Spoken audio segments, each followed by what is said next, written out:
Hello everyone, welcome to my YouTube channel online academy. तो आज की इस वीडियो में हम डिस्कस करने वाले हैं किन्नौर जिले के बारे में और देखेंगे वो सारे प्रश्न और सारे महत्वपूर्ण फैक्ट जो किन्नौर जिले से संबंधित हो सकते हैं और हमारे पेपर पॉइंट ऑफ व्यू से इंपॉर्टेंट है। तो चलिए बिना समय बर्बाद किए हम शुरू करते हैं किन्नौर जिले से और देखते हैं सबसे पहले कि मैप में कहाँ एग्जिस्ट करता है किन्नौर। तो अगर बात की जाए जिलों के बारे में, तो जैसा कि आप सभी लोग जानते हैं कि हिमाचल प्रदेश में कुल 12 जिले हैं, जिसमें से अगर सबसे दक्षिणतम जिले की बात की जाए सिरमौर है, फिर सोलन, इस तरफ को आपको बिलासपुर देखने को मिलेगा, यहाँ पे हमीरपुर, ऊना, यहाँ पे कांगड़ा देखने को मिलेगा, ऊपर चंबा, लाहौल स्पीति, कुल्लू, मंडी, शिमला और किन्नौर। तो किन्नौर जो है याद रखिएगा हिमाचल प्रदेश के इस वाले हिस्से को आता है। अगर हम मध्य में से कोई रेखा खींचे और दिशाओं का निर्धारण करें तो आपको देखने को मिलेगा कि पूर्वी हिस्से में किन्नौर आता है। पूर्व, उत्तर, पश्चिम और दक्षिण, इस प्रकार से जो है हम हिस्सों का वर्णन कर सकते हैं कि कौन सा जो है हिमाचल प्रदेश का पूर्वी हिस्सा है। तो आपको देखने को मिलेगा कि हिमाचल प्रदेश का पूर्वी जिला है किन्नौर। तो याद रखिएगा ये आपका पहला फैक्ट रहेगा। दूसरा, हिमाचल प्रदेश का छठा जिला बना था, छठा जिला जो है किन्नौर बना था। अगर बात की जाए छठे जिले की यात्रा की किस प्रकार से किन्नौर जो है एक अलग जिला बना, तो बात करते हैं शुरू 15 अप्रैल 1948 से, जब हिमाचल प्रदेश की स्थापना होती है। उस समय हिमाचल प्रदेश में 4 जिले आपको देखने को मिलेंगे, जो 26 शिमला की रियासतों को मिलाकर और 4 पंजाब पहाड़ी रियासतों को मिलाकर बनाए गए थे। इन 4 जिलों में शामिल था महासू, मंडी, सिरमौर और चंबा। और इस समय जो है हिमाचल प्रदेश मुख्य आयुक्त प्रांत के रूप में बनता है। और फिर आपको देखने को मिलेगा जो महासू है उसी में उस समय का किन्नौर अवस्थित था। तो आपको देखने को मिलेगा कि जब हम बात करते हैं तो महासू में ही किन्नौर था, और किन्नौर को जो है लगभग 1 मई 1960 को क्या किया गया, किन्नौर की जो चीनी तहसील है, चीनी तहसील जो महासू जिले की थी, प्लस रामपुर के 14 गांव, रामपुर के 14 गांव को मिलाकर आपको देखने को मिलेगा कि 1 मई 1960 को एक नया जिला बनता है, हिमाचल प्रदेश का 6वां जिला, जिसका नाम था किन्नौर। तो ये जो है हिमाचल प्रदेश के छठे जिले के रूप में किन्नौर के स्थापित होने की कहानी थी। इस प्रकार से हिमाचल प्रदेश का ये छठा जिला बनता है। चलिए आगे चलते हैं और देखते हैं ऐतिहासिक पृष्ठभूमि की कौन से राजा यहाँ पर हुए और किस प्रकार से यहाँ के लोगों का ऐतिहासिक क्या मान्यताएं हैं कि कहाँ से ये लोग यहाँ आए और क्या इनके कारण रहे, तो देखते हैं उनके बारे में। तो देखिए सबसे पहले बात करते हैं, अगर ऐतिहासिक रूप से बात की जाए तो किन्नौर जो है बुशहर रियासत का हिस्सा था, बुशहर रियासत का हिस्सा था। यानी कि पहले किन्नौर अलग से जिला ना होकर एक रियासत का हिस्सा हुआ करता था जिसका नाम था बुशहर। उसके बाद आपको देखने को मिला कि यहाँ पे जो लोग निवास करते हैं उन्हें किन्नर कहा जाता है, किन्नर या किन्नौरा कहा जाता है। तो इस प्रकार से, और नेगी भी कहा जाता है यहाँ के लोगों को। तो इस प्रकार से आप ध्यान रख सकते हैं। अगर कहा जाए कि नेगी लोग यहाँ से कहाँ आए, तो ऐसी मान्यता है कि ये जो है दैवीय उत्पत्ति या दैवीय लीला से उत्पन्न व्यक्ति हैं, दैवीय लीला से उत्पन्न लोग हैं, यानी कि भगवान ने जो है स्वयं इनको बनाया है। इस प्रकार की यहाँ मान्यता देखने को मिलती है। और इनकी जानकारी कहाँ से मिलती है किन्नर लोगों की, हमारे ऐतिहासिक स्रोतों में क्या ये लोग एग्जिस्ट करते थे कहीं, तो देखिए ऐतिहासिक स्रोतों में अगर बात की जाए तो अमरकोश में आपको इनकी जानकारी देखने को मिलेगी। उसके अलावा हिंदू ग्रंथों में आपको इनकी जानकारी देखने को मिलेगी। इसके अतिरिक्त अगर बात की जाए आपको देखने को मिलेगी इनकी जानकारी कुमार संभव में, कुमार संभव जो कालिदास का जो ग्रंथ था उसमें आपको इनकी जानकारी देखने को मिलेगी। तो अमरकोश में अगर बात की जाए तो इनकी जानकारी है। हिंदू ग्रंथों में जो है इन्हें अश्वमुखी कहा गया है, अश्वमुखी कहा गया है। और किमनर की कैसे नर है ऐसा वर्णन भी इनके बारे में मिलता है कि अश्वमुखी और किमनर भी इनको हिंदू ग्रंथों में कहा गया है। इसके अलावा अगर बात करें जो वायु पुराण है, वायु पुराण में किन्नरों को जो है महंत पर्वतवासी बताया गया, महंत पर्वतवासी बताया गया कि महंत पर्वत पर रहने वाले जो लोग हैं उन्हें किन्नर कहते हैं। तो इस प्रकार से जो है आपको यहाँ पे इनका कुछ ऐतिहासिक वर्णन देखने को मिलेगा। इसके अलावा अगर बात करें इनके नाम के बारे में, तो जैसा कि मैंने कहा कि इन्हें किन्नर या किन्नौरा के नाम से जानते हैं, लेकिन जो तिब्बती लोग हैं वो, और दूसरा आपको देखने को मिलेंगे जो लद्दाखी लोग हैं वो इन्हें किस नाम से पुकारते हैं। जो लद्दाखी है वो इन्हें मोने के नाम से पुकारते हैं, और जो तिब्बती है वो इन्हें खुन्नू के नाम से पुकारते हैं। तो आप इस प्रकार से याद रख सकते हैं कि अन्य नाम भी इनको दिए जाते हैं जो किन्नर लोग हैं। फिर बात करते हैं किन्नौर के प्राचीन निवासियों के बारे में। तो किन्नौर के प्राचीन निवासी जो माने जाते हैं वो खस माने जाते हैं, और खसों में माना जाता है कि ये कौन है, तो किन्नौरी राजपूत है। खस कौन है, तो किन्नौरी राजपूत है। और किन्नौरी राजपूतों में आपको देखने को मिलेगा कि एक चीज़ जो आपको देखने को मिलेगी कि इनकी उपजातियाँ हैं, जिसमें कनैत और दूसरी जड़ जो है ये भी राजपूत है, लेकिन कनैत राजपूत अलग है और जड़ राजपूत अलग देखने को मिलेंगे। दूसरा याद रखिएगा कि ये अब्राह्मण अब्राह्मण भूमि है। यहाँ पे ब्राह्मण का किसी प्रकार से कोई भी ब्राह्मण वर्ण आपको यहाँ पे देखने को नहीं मिलेगा, या कोई भी पंडित लोग, जैसे कि कहें पंडित लोग, आपको इस भूमि पर देखने नहीं मिलेंगे। तो इस प्रकार से यहाँ का ये कुछ जो है प्राचीन निवासियों के बारे में चीज़ें देखने को मिलेंगी। तो चलिए अब जो है राजनीतिक इतिहास की तरफ बात करते हैं। तो सबसे पहले देखने को मिलेगा प्राचीन इतिहास। प्राचीन इतिहास में आपको देखने को मिलेगा राजा प्रद्युम्न। राजा प्रद्युम्न कोई और नहीं बल्कि भगवान कृष्ण के पौत्र थे। और ये जो है हम बुशैर रियासत के बारे में पढ़ रहे हैं, क्योंकि बुशैर रियासत की जो राजनीतिक इतिहास है वही किन्नौर का भी राजनीतिक इतिहास रहेगा, क्योंकि किन्नौर भी तो उसी का एक हिस्सा था। तो आपको देखने को मिलेगा कि प्रद्युम्न ने जो है बुशैर रियासत की स्थापना की थी। बुशैर रियासत की स्थापना की थी और उस समय जो है कामरू इनकी राजधानी थी। इसके अलावा अगर बात की जाए प्रद्युम्न बारे में, तो ध्यान रखिएगा ये चंद्रवंशी थे, एक पॉइंट। और दूसरा आपको यहाँ पे देखने को मिलेगा कि इन्होंने क्या किया था, ये बनारस से आए हुए थे। तो ये चीज़ आप ध्यान रख सकते हैं। प्रद्युम्न के बारे में कुछ इतनी जानकारी आप ध्यान रखिएगा। आगे चलते हैं और देखते हैं अगले पॉइंट के बारे में। तो दूसरा है राजधानी स्थानांतरण। तो देखिए कई बार जो है जो बुशैर रियासत थी उसकी राजधानी का स्थानांतरण हुआ था। उन चीज़ों को हम यही कवर कर लेंगे कि जो प्राचीन काल था उस समय राजधानी क्या रही, मध्यकाल में राजधानी क्या थी, और फिर आधुनिक काल में राजधानी क्या रही, और किसके द्वारा उसको स्थानांतरित किया गया, वो चीज़ें हम यहीं देख लेंगे। तो सबसे पहले बात करते हैं कामरू के बारे में। कामरू राजधानी लेकर जाते हैं प्रद्युम्न। उसके बाद जो है कामरू से राजधानी आएगी सराहन। सराहन राजधानी लेकर जाएंगे चतर सिंह। चतर सिंह जो है सराहन राजधानी लेकर जाएंगे। उसके बाद आएगा कल्याणपुर। कल्याणपुर राजधानी कौन लेकर जाएगा, तो आपको देखने को मिलेगा कि कल्याण सिंह जो है कल्याणपुर राजधानी लेकर आएंगे। और उसके बाद कल्याण सिंह के बाद जो है कल्याणपुर के बाद आपको देखने को मिलेगा कि फिर सराहन गई, और सराहन से जो है रामपुर आती है। तो इस बार जो सराहन से रामपुर राजधानी लेकर आए वो कौन लेकर आए, राम सिंह राजधानी जो है वापिस लेकर रामपुर आए थे। तो इस प्रकार से आपको फिर निरंतर रामपुर से ही शासन होता हुआ दिखाई देगा बुशैर रियासत का। अब बात करते हैं कि किन्नौर में बौद्ध धर्म कैसे प्रवेश करता है। तो अगर बौद्ध धर्म के प्रवेश की बात किन्नौर में की जाए, तो आपको देखने को मिलेगा कि लगभग 7वीं से 10वीं शताब्दी के मध्य में जो है बौद्ध धर्म का प्रवेश होता है किन्नौर में। दूसरा गुग्गे साम्राज्य जो था, गुग्गे साम्राज्य गुग्गे साम्राज्य ने जो है जो तिब्बती साम्राज्य था इसके आक्रमण के कारण बौद्ध धर्म क्या क्या आया था, तो एक बौद्ध धर्म और दूसरी आई थी भूटिया भाषा। किन्नौर में प्रवेश किया था भूटिया भाषा और बौद्ध धर्म ने। तो ये चीज़ आप ध्यान रखिएगा इसके बारे में। आगे देखते हैं हम मध्यकालीन किन्नौर। तो सबसे पहला जो शासक हम देखेंगे मध्यकालीन किन्नौर में वो रहेगा चतर सिंह। तो इनके बारे में एक फैक्ट याद रखिएगा कि सराहन जो है ये राजधानी लेकर आए थे। सराहन जो है राजधानी बनाई थी उन्होंने। फिर आते हैं सबसे प्रभावशाली शासक इस वंश के या बुशैर रियासत के, जिनका नाम था कैरी सिंह। कैरी सिंह के बारे में अगर बात की जाए तो आपको देखने को मिलेगा कि इन्हें जो है हांगरांग घाटी दी गई थी। किसके द्वारा, तो जो तिब्बत के शासक थे, तिब्बती शासक के द्वारा इन्हें जो है हांगरांग घाटी उपहार में दी गई थी। उपहार में दी गई थी उसका कारण क्या था, क्योंकि इन्होंने जो है मुगल रियासत के आक्रमण के दौरान जो है तिब्बती लोगों की या तिब्बती साम्राज्य की सहायता की थी। तिब्बती साम्राज्य की सहायता आपको करते हुए दिखाई देंगे। इसलिए जो है खुश होकर उन्होंने क्या किया था, जो तिब्बती शासक थे उन्होंने इन्हें हांगरांग घाटी जो किन्नौर में अवस्थित है इन्हें भेंट कर दी थी। उसके बाद आगे आपको देखने को मिलेगा कल्याण सिंह। अगला जो शासक है यहाँ पे याद रखिएगा कि तिब्बत और बुशहर के बीच में एक और पॉइंट, तिब्बत एंड बुशहर के बीच में आपको देखने को मिलेगा कि मुफ्त व्यापार या मुक्त व्यापार जिसको बोलते हैं, कि बिना टैक्स का जो व्यापार होता है मुक्त व्यापार लागू हुआ था यहाँ पे। तो ये भी ध्यान रखिएगा कि तिब्बत और बुशहर जो है मुक्त व्यापार यानी कि आयात और निर्यात संबंधी कोई कर नहीं लगाया जाता था।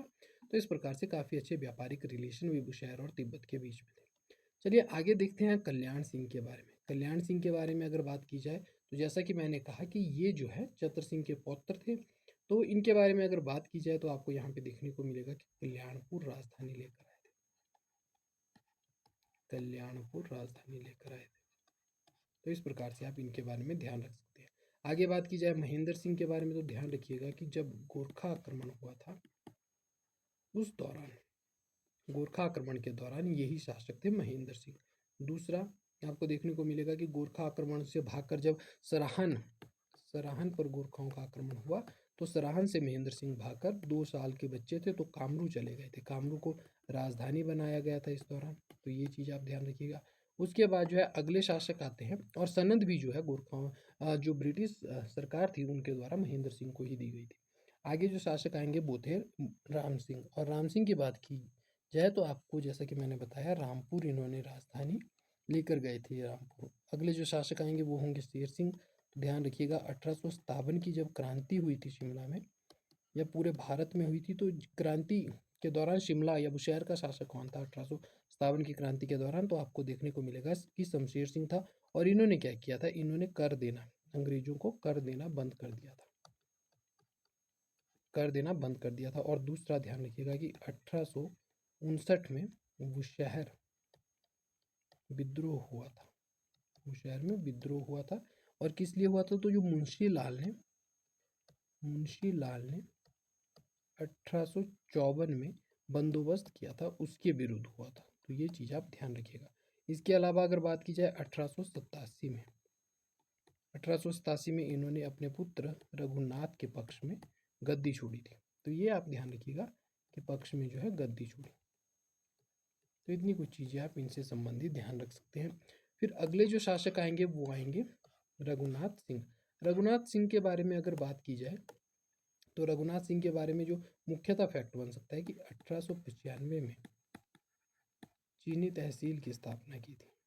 चीनी तहसील के निर्माण की नींव रखी थी, नींव रखी। फिर आते हैं पदम सिंह। पदम सिंह के बारे में बात की जाए तो अंतिम शासक थे, बुशहर रियासत के अंतिम शासक थे। और इन्होंने क्या किया था? जो 15 अप्रैल 1948 में हिमाचल प्रदेश का विलय हुआ था तो उससे पहले जो विलय पत्र आता है, विलय पत्र पर हस्ताक्षर करने वाले यही शासक थे कि बुशहर रियासत को जो है अब हम भारत का हिस्सा मान रहे हैं। तो उस प्रकार से चीज़ें यहाँ पे देखने को मिलेगी कि बुशहर रियासत को जो है हिमाचल का हिस्सा बनाया गया या भारत का उस विलय पत्र पर हस्ताक्षर करके बनाया गया हिस्सा था। फिर आते हैं वीरभद्र सिंह। वीरभद्र सिंह के बारे में बात की जाए तो माननीय वीरभद्र सिंह जी जो है हिमाचल प्रदेश के 6 बार मुख्यमंत्री रह चुके हैं। और ये इस पीढ़ी के 131वें राजा थे या इस वंश की ये 131वीं पीढ़ी थी। इस प्रकार से भी आप ध्यान रख सकते हैं। तो इतना कुछ जो है इनके राजनीतिक इतिहास के बारे में हमें देखने को मिलता है। फिर आगे चलते हैं, थोड़ा सा जो है चीनी तहसील के बारे में जानेंगे और फिर आगे बढ़ के कुछ अन्य चीज़ों पर डिस्कशन करेंगे। तो देखिए, जैसा कि मैंने कहा कि रघुनाथ सिंह ने जो है 1895 में चीनी तहसील की नींव रखी, पहला पॉइंट। दूसरा आपको देखने को मिलेगा कि 1960 तक 1948 में ये महासू का हिस्सा था और फिर 1 मई 1960 को जो है ये क्या बना? ये अलग से जिला बना था। तो ये आप ध्यान रखिएगा। इसके अलावा याद रखिएगा कि डलहौजी, जो भारत का गवर्नर जनरल डलहौजी ब्रिटिश सरकार के दौरान 1848 से लेकर 54 के बीच में हमें भारत का गवर्नर जनरल के रूप में देखने को मिलता है। उसका ये पसंदीदा स्थान था। माना जाता है कि इसे अस्थमा था और उसके कारण जो है ये यहीं कल्पा वाला जो क्षेत्र है वहाँ पर अस्थमा के लिए, क्योंकि वहाँ पर जो अस्थमा का मरीज था इसलिए जो है अस्थमा के इलाज के लिए अच्छे एनवायरनमेंट के लिए जो है ये चीनी तहसील चला गया था कुछ समय के लिए निवास करने के लिए। तो इस प्रकार से आप ध्यान रख सकते हैं। ये कुछ चीनी तहसील से संबंधित महत्वपूर्ण फैक्ट थे। अब देखते हैं किन्नौर में प्रमुख स्थान कौन कौन से हैं। तो सबसे पहले बात करते हैं छितकुल के बारे में। तो छितकुल याद रखिएगा कि जो बास्पा नदी यहाँ बहती है तो बास्पा नदी द्वारा निर्मित जो घाटी है उसी को क्या कहा जाता है? बास्पा घाटी कहा जाता है। तो बास्पा घाटी का अंतिम गांव कौन है? छितकुल अंतिम गांव है। ये चीज़ आप ध्यान रखिएगा। उसके बाद अगर बात की जाए तो आपको देखने को मिलेगा कालपा। कालपा जो है मुख्यालय रह चुका है रिकांग पिओ से पहले। वर्तमान में तो रिकांग पिओ किन्नौर का मुख्यालय है, लेकिन रिकांगपिओ से पहले जो है, से पहले मुख्यालय था कालपा। तो ये चीज़ आप ध्यान रखिएगा। इसके अलावा अगर कामरू की बात की जाए तो कामरू जैसा कि मैंने कहा कि प्राचीन राजधानी रह चुका है उस शहर की। और यहाँ पे आपको देखने को मिलेगा 5 मंजिला जो शाही दुर्ग है, वहाँ पे आपको कामाक्षा माता का मंदिर देखने को मिलेगा। कामाक्षा माता मंदिर आपको देखने को मिलेगा। तो इस प्रकार से जो है यहाँ के प्रमुख स्थानों का वर्णन इस प्रकार से रहेगा।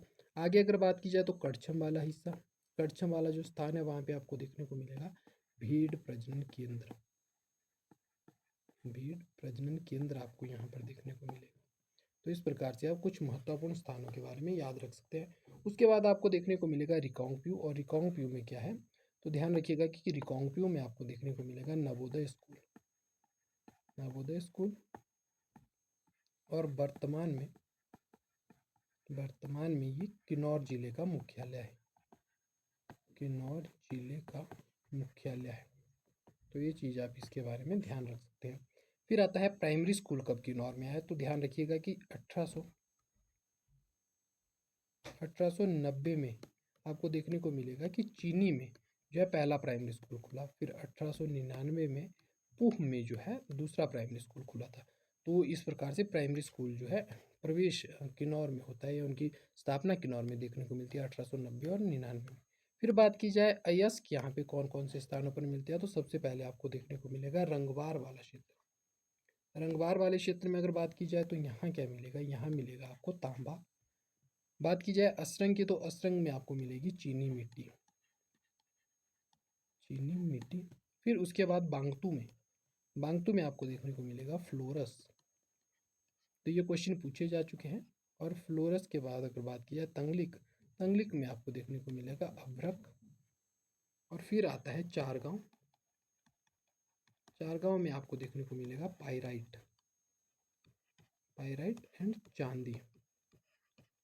और उसके बाद बात की जाए सांगला घाटी की, तो सांगला घाटी में आपको देखने को मिलेगा जिप्सम। तो इस प्रकार से जो है कुछ 6 स्थान है जहाँ पर अयस्क जो है हमें देखने को मिलते हैं। तो ध्यान रखिएगा, चारगांव और सांगला घाटी में आपके साथ डिस्कस कर चुका हूँ। फिर आता है सेब का उत्पादन। अगर सेब के उत्पादन में देखा जाए तो आपको देखने को मिलेगा कि हिमाचल प्रदेश में शिमला के बाद ये सेकंड स्थान पर आता है, सेकंड है पूरे हिमाचल में, और पहले पर आपको देखने को मिलेगा शिमला। नेक्स्ट अगर बात की जाए अंगूर उत्पादन में, तो अंगूर उत्पादन में ध्यान रखिएगा कि ये फर्स्ट नंबर पे है, फर्स्ट नंबर पे है। और आपको यहाँ पे देखने को मिलेगा कि जो अंगूर का उत्पादन है इसमें रीबा घाटी, रीबा घाटी जो है किन्नौर की, इसको क्या कहा जाता है, अंगूरों की घाटी, अंगूरों की घाटी कहा जाता है। ये भी आप ध्यान रखिएगा। नेक्स्ट बात करते हैं लिंगानुपात के बारे में कि 1000 पुरुषों पर कितनी स्त्रियां यहाँ पर देखने को मिलती है। तो 1000 पुरुषों पर यहाँ ध्यान रखिएगा कि केवल 819 स्त्रियां आपको देखने को मिलेगी किन्नौर जिले में। तो लिंगानुपात सबसे कम है। एचपी के जितने भी 12 जिले हैं उनमें सबसे न्यूनतम आपको लिंगानुपात किन्नौर में देखने को मिलता है। शहरी जनसंख्या की बात की जाए तो 0% शहरी जनसंख्या देखने को मिलती है। अगर हिमाचल में बात की जाए तो आपको पता होगा कि इतनी जनसंख्या लगभग हिमाचल प्रदेश में ग्रामीण जनसंख्या, और 10.03% जनसंख्या जो है वो ग्रामीण है। लेकिन किन्नौर में जो है 0% शहरी जनसंख्या है और 100% जो है ग्रामीण जनसंख्या आपको देखने को मिलेगी। और इसके अलावा अगर यहाँ पे बात की जाए, नेक्स्ट पॉइंट देखते हैं। इसके अलावा अगर बात की जाए आपको देखने को मिलेंगे किन्नौर में लघु उद्योग। लघु उद्योग जो है सबसे कम आपको किन्नौर में ही देखने को मिलेंगे। सबसे कम अगर पूछा जाए 12 जिलों में, 12 जिलों में सबसे कम जो है आपको देखने को मिलेंगे कहाँ पे, तो किन्नौर में। और सबसे ज़्यादा रजिस्टर्ड जो लघु उद्योग देखने को मिलेंगे आपको, तो 2024-25 का जो इकोनॉमिक सर्वे आया था उसके अकॉर्डिंग कांगड़ा में सर्वाधिक जो रजिस्टर्ड एमएसएमईज है वो कहाँ देखने को मिलेंगे, आपको कांगड़ा में देखने को मिलेंगे। तो ये फैक्ट भी आप नोट कर सकते हैं। आगे अगर बात की जाए तो भौगोलिक अवस्थिति के बारे में थोड़ी सी चीज़ें ध्यान रख लेते हैं। तो सबसे पहले जो है यहाँ कौन कौन सी घाटियाँ देखने को मिलती है, तो ध्यान रखिएगा सबसे पहली घाटी जो आती है वो है सतलुज घाटी, सतलुज घाटी। और सतलुज घाटी के बारे में ध्यान रखिएगा कि सतलुज घाटी किन्नौर की सबसे बड़ी घाटी है, किन्नौर की सबसे बड़ी घाटी। इसके अलावा नेक्स्ट जो घाटी आएगी वो है हांगरांग घाटी। हांगरांग घाटी में अगर बात की जाए तो स्पीति नदी हांगरांग घाटी के मध्य से बहती है और खाब में जो है, खाब में सतलुज के पास ये समाप्त होती है हांगरांग घाटी अगर बात की जाए, क्योंकि आपको देखने को मिलेगा कि स्पीति नदी खाब में ही आकर जो है सतलुज में मिलती है। उसके बाद नेक्स्ट घाटी की अगर बात की जाए तो आपको देखने को मिलेगा सुनाम घाटी। इसी को कहते हैं रोपा घाटी। और इसके पीछे का कारण क्या है कि रोपा नदी यहाँ से होकर बहती है। रोपा नदी का प्रवाह क्षेत्र है इस घाटी में। सुनाम या रोपा नदी का आपको प्रवाह क्षेत्र देखने को मिलेगा। फिर आती है भावा घाटी। भावा घाटी में अगर बात की जाए तो आपको देखने को मिलेगा कि भावा नदी यहाँ से बहती है। और बात की जाए भाभा की, तो भाभा जो है किन्नौर का सबसे बड़ा गांव है। किन्नौर का सबसे बड़ा गांव है। एक और चीज़ आप ध्यान रखिएगा कि जैसा मैंने कहा था आपसे, छितकुल जो है बांसपा घाटी का अंतिम गांव है, तो ये चीज़ भी आप ध्यान रखिएगा। उसके बाद अगर बात की जाए टिडोंग घाटी की, तो टिडोंग घाटी में ध्यान रखिएगा कि टिडोंग नदी बहती है। फिर उसके बाद यहाँ आपको घाटी देखने को मिलेगी बांसपा घाटी। बांसपा घाटी में जैसे कि अगर बात की जाए तो आपको देखने को मिलेगा कि बांसपा नदी यहाँ से बहती है। दूसरा पॉइंट जो रहेगा कि किन्नौर की सबसे सुंदर घाटी है। सुंदर घाटी आपको देखने को मिलेगी। और एक और पॉइंट बात की जाए तो वही छितकुल जो है इसका अंतिम गांव है। और छितकुल के अलावा आपको यहाँ पे गांव देखने को मिलेंगे सांगला और कामरू। तो ये भी आप ध्यान रखिएगा कि सांगला और कामरू भी जो है वो कहाँ के हैं, तो जो बांसपा घाटी है उसी में जो है ये गांव भी अवस्थित है, तो ये ध्यान रखिएगा। उसके अलावा अगर बात की जाए पहाड़ियों में, तो पहाड़ियों में सबसे पहले याद रखिएगा कि जास्कर पर्वत जो है पर्वत श्रेणी, वो क्या करती है, तो याद रखिएगा कि तिब्बत को हिमाचल प्रदेश से अलग करती है। हिमाचल प्रदेश से अलग करती है। अगर बात की जाए जास्कर श्रेणी की, तो आपको देखने को मिलेगा कि हिमाचल प्रदेश के इस वाले हिस्से में जास्कर श्रेणी आपको देखने को मिलेगी और किन्नौर का है इस वाले हिस्से में है। तो किन्नौर को अलग कहाँ से करेगी, यहाँ पे तिब्बत चीन आपको दिखाई देगा। तिब्बत चीन यानी कि तिब्बत जो है उसका अधिग्रहण चीन के द्वारा किया गया है। और यहाँ पे आपको देखने को मिलेगा किन्नौर जो भारत का हिस्सा है या कहे हिमाचल प्रदेश का हिस्सा है। तो याद रखिएगा कि जास्कर पर्वत श्रेणी जो है तिब्बत को हिमाचल प्रदेश से अलग करती है, किन्नौर को तिब्बत से अलग करती है। आगे बात करते हैं नदियों के बारे में। तो मुख्य रूप से नदियां तो हम अलग से जब ड्रेनेज सिस्टम पढ़ेंगे, जब नदी तंत्र पढ़ेंगे उस दौरान देखने वाले हैं। लेकिन ध्यान रखिएगा कि यहाँ पे कुछ नदियां पढ़ेंगे जिसके बारे में महत्वपूर्ण रूप से हम किन्नौर जिले में ही पढ़ते हैं। तो सबसे पहली जो नदी आएगी वो सतलुज नदी आएगी। सतलुज नदी के बारे में अगर बात की जाए तो इसे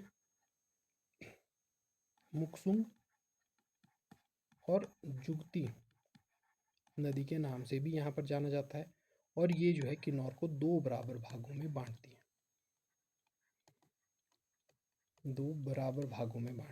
ये चीज़ भी आप ध्यान रखिएगा। इसके अलावा अगर बात की जाए सतलुज की सहायक नदियाँ, तो किन्नौर में आपको देखने को मिलेगी रोपा, सियासू। रोपा नदी जो है सियासू के किनारे या सियासू में मुहाना बनाती है। ये चीज़ ध्यान रखिएगा, सियासू नामक स्थान पे रोपा नदी सतलुज में जो है मुहाना बनाती है। और अन्य नदियों में बात की जाए तो यूला, तैंती, मूलगन,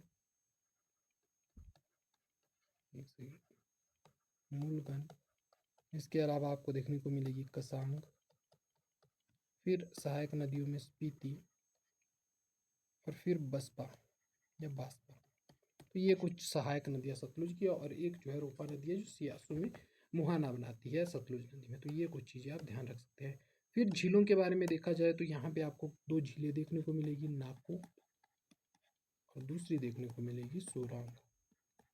जो नाको झील है वो आपको देखने को मिलेगी हांगरांग घाटी में, हांगरांग तहसील में। और जो सोरांग है वो आपको देखने को मिलेगी सोरांग झील निचार तहसील में। तो ध्यान रखिएगा, ये भी स्टेटमेंट के रूप में आपको पूछा जा सकता है।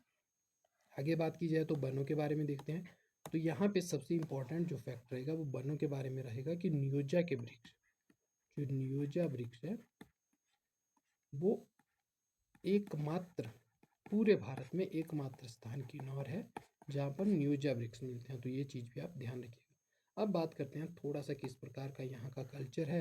आर्ट एंड कल्चर के बारे में थोड़ा सा बात करते हैं, या जो स्पेशली हम कल्चर के बारे में देखेंगे, कैसी शव विधियाँ हैं, किस प्रकार से विवाह होते हैं, त्यौहार, पोशाक, भोजन पे, और कहे त्यौहार में व्यंजन कैसे होते हैं, वो सारी चीज़ें हम यहाँ पर देखेंगे। तो सबसे पहले बात करते हैं शव विधि के बारे में। तो यहाँ पे जब किसी व्यक्ति की मृत्यु होती है तो 3 शव विधियाँ हमें देखने को मिलती है, जिसमें सबसे पहले आएगा डूबंत।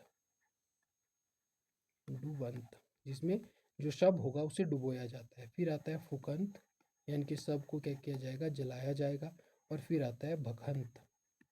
बखंत में क्या होगा, तो आपको देखने को मिलेगा कि बखंत में जो शव होगा उसे ऐसे खुले में छोड़ दिया जाएगा, कहीं घाटी या पहाड़ पर फेंक कर, और वहाँ पे जो कौवे होंगे, कौवा या किसी प्रकार से जो बाज होगा वो उनके शव से मांस को चीर कर खाएगा। उस प्रकार से आपको देखने को मिलेगा, तो उस विधि को बखंत कहते हैं।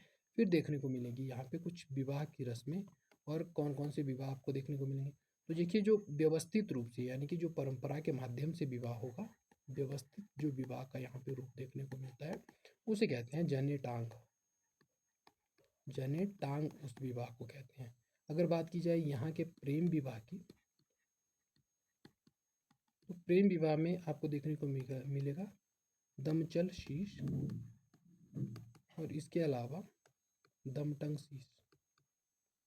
दमटंग शीश, तो ये प्रेम विवाह में देखने को मिलेंगे। फिर आते हैं अपहरण विवाह। अपहरण विवाह, इसमें आपको देखने को मिलेगा कि यहाँ पे धनुष, डुगडुग और निपशा या नीमशा नीमशा दीपांग नामक विवाह जो होंगे वो आपको यहाँ पे देखने को मिलेंगे। दुरुष और डबडब जो है एक ही विवाह है। आगे चलते हैं, आगे देखते हैं यहाँ पे हर विवाह जो है। हर विवाह उस विवाह को कहेंगे जहाँ पे किसी व्यक्ति के द्वारा किसी दूसरे व्यक्ति की पत्नी का अपहरण करके जो है उससे शादी की जाती है। और अपहरण विवाह क्या होगा, जहाँ पे लड़का किसी लड़की को क्या कर लेगा, अपहरण कर लेगा उसका, और फिर उससे शादी कर लेगा। तो दरोश डबडब उसे कहेंगे, और निमशा देपांग उसे कहेंगे। और जो प्रेम विवाह होगा तो उसे कहेंगे दमचल शीश और दमटंग शीश। और व्यवस्थित जो परिवार की और परिवार की स्वीकृति और परंपरागत स्वीकृति से जो होगा, परंपरागत रस्मों से जो होगा, उसे व्यवस्थित विवाह कहेंगे, और वो जेरेटांग रहेगा। तो ये आप ध्यान रखिएगा, पूछे जाते हैं एग्जाम में। फिर आते हैं त्योहारों के बारे में। और त्योहारों के बारे में अगर बात की जाए तो आपको देखने को मिलेगा प्रमुख त्योहार यहाँ का छत्रैल। छत्रैल त्योहार के बारे में बात की जाए तो ये 4 गांव में, जहाँ हमने पायराइट और चांदी की बात की थी, वहाँ आपको देखने को मिलेगा कि 4 गांव में ये त्यौहार मनाया जाता है। और ये अश्लीलता का त्यौहार है, अश्लीलता हेतु प्रसिद्ध त्यौहार है, अश्लीलता हेतु प्रसिद्ध त्यौहार है। तो ये चीज़ आप देख सकते हैं इसके बारे में। फिर आता है आगे दखरेनी त्यौहार। दखरेनी त्यौहार या देखरेनी त्यौहार, तो इसमें क्या होता है, ये सावन के महीने में मनाया जाता है। ये भी ध्यान रखिएगा आपके सावन के जो महीने में ये त्यौहार मनाया जाता है। फिर उसके बाद आगे आता है फुलैच त्यौहार। फुलैच त्यौहार को उख्यांग त्यौहार के नाम से भी जाना जाता है, उख्यांग त्यौहार के नाम से जाना जाता है। तो ये चीज़ भी आप ध्यान रखिएगा। और मनाया कब जाता है, तो अगस्त एंड अक्टूबर में। और किन्नौर का सबसे प्रसिद्ध त्यौहार जो है फुलैच या उख्यांग ही है। फिर आपको देखने को मिलेगा तोशिम, तोशिम त्यौहार। और तोशिम त्यौहार में आपको देखने को मिलेगा कि जो अविवाहित पुरुष है उनके द्वारा ये त्यौहार मनाया जाता है। और यहाँ पे घांटी जो यहाँ की स्थानीय पेय है, स्थानीय शराब जो है, उसका सेवन किया जाता है। तो ये भी चीज़ आप ध्यान रखिएगा। आगे बात की जाए इनके पोशाकों के बारे में, तो पोशाक की अगर बात की जाए तो यहाँ जो कमीज होती है, जैसे हमारे शर्ट जिसको बोलते हैं, इनके यहाँ से छुम्मू कहते हैं, छुम्मू कहते हैं। और पजामे को जो है छुम्मू सुत्थन कहते हैं। तो इस प्रकार से ध्यान रखिएगा। और ये जो है आपको देखने को मिलेगा, ये यहाँ की टर्मिनोलॉजी है। और जो टोपी होगी यहाँ की, टोपी को ध्यान रखिएगा कि थेपांग बोलते हैं, थेपांग बोलते हैं टोपी को। तो इस प्रकार से आप ध्यान रख सकते हैं। नेक्स्ट बात करते हैं इनके भोजन के बारे में। तो भोजन के बारे में अगर बात की जाए तो यहाँ पे सबसे पहले ध्यान रखिएगा कि जो गेहूँ है उसे क्या बोलते हैं, तो उसे बोलते हैं रजत, थो, ओजा। इन कुछ नामों से जो है गेहूं को जाना जाता है यहाँ पे।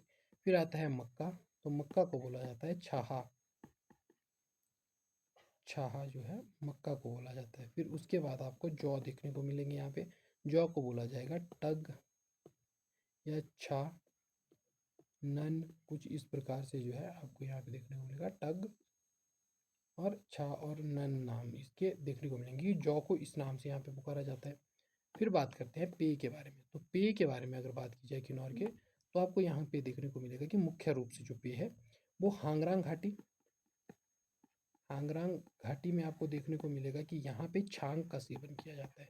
जो यहाँ की स्थानीय शराब है उसे छांग कहते हैं। और यहाँ पे आपको दूसरी चीज़ याद रखनी है कि महिलाओं द्वारा भी सेवन किया जाता है शराब का, तो महिलाएं भी पीती है देसी शराब को। और दूसरा आपको देखने को मिलेगा घांटी। घांटी क्या है? जौ शराब है जो अन्य किन्नौर के हिस्सों में देखने को मिलती है। नेक्स्ट बात करते हैं व्यंजन के बारे में। तो व्यंजन के बारे में अगर बात की जाए तो यहाँ के प्रमुख कुछ व्यंजन आपको देखने को मिलेंगे, जिसमें जो सूत्रले होगा, फिर सनपोले होगा और फिर जो है काउनी होगा। तो काउनी की अगर बात की जाए तो आपको पता लगेगा कि ये बर्फ़ी है, और बर्फ़ी भी कैसी? नमकीन जो बर्फ़ी होती है वो है। और अगर बात की जाए जलेबी जैसा आपको एक जो चीज़ देखने को मिलेगी उसे सनपोले कहते हैं। तो जलेबी है, किन्नौरी जलेबी होगी। और सुत्रौले जो है त्यौहार पे मुख्य रूप से बनाया जाता है। फिर बात करते हैं लबी फेयर पे। तो लबी मेले को अगर देखा जाए तो लबी मेले के बारे में ध्यान रखिएगा आप कि आपको यहाँ पे देखने को मिलेगा। ये शुरू कब हुआ था? 1683 में शुरू हुआ था। किसने किया था? तो जो रामपुर के शासक थे, रामपुर में मनाया जाता है। और शासक कौन था? केहरी सिंह। केहरी सिंह अभी हमने जिसके बारे में डिस्कस किया था कि तिब्बत और जो बुशहर है उनके बीच में किया जाता था, मुक्त व्यापार किया जाता था, बिना टैक्स का व्यापार होता था। तो इस प्रकार से हमने चीज़ की थी। तो ये वही केहरी सिंह है जो सबसे प्रभावशाली शासक के रूप में हमने यहाँ पे पढ़े थे।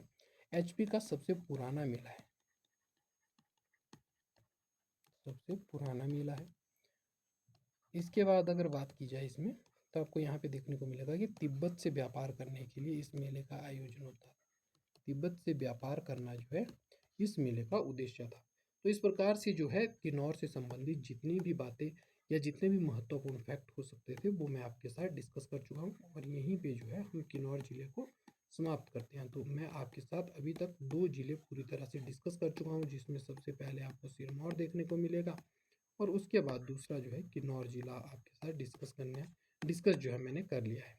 तो आई होप आपको वीडियो पसंद आई होगी। अगर वीडियो अच्छी लगी हो तो वीडियो को लाइक ज़रूर कीजिएगा। और thank you so much for listening me. Bye bye.